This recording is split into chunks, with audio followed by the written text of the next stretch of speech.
Hey, welcome. So, you've got some money stashed away in a checking or a savings account, right? And you probably think it's just sitting there waiting patiently for you to use it. Well, think again. Today, we're pulling back the curtain to see what your bank is really doing with your money when you're not looking. And that's the big question, isn't it?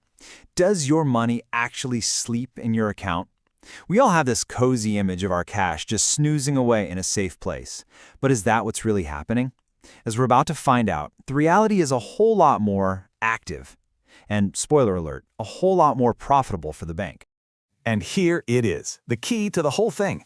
For your bank, that money you think is just sitting there doing nothing, it's actually their single most valuable asset. It's a gold mine. And believe me, it is always working. All right, so let's start at the very beginning.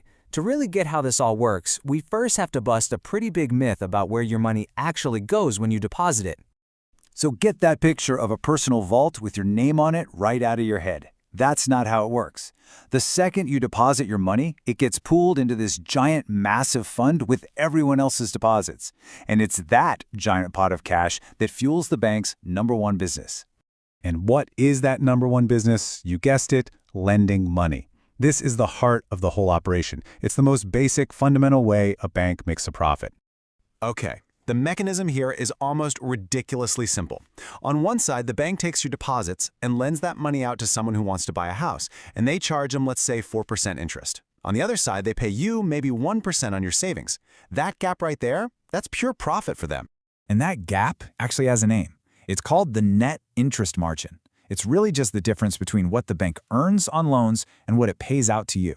This is the absolute cornerstone of their entire business model. And just to see how powerful this really is, look at this. If you just have 1,000 customers and each has 10,000 euros in their account, boom, the bank instantly has 10 million euros to lend out. Now imagine scaling that up to millions of customers. The profits start to pile up really, really fast. But making money on loans isn't the whole story. Oh no, there's another stream of revenue, one that's a lot quieter but just as powerful: fees.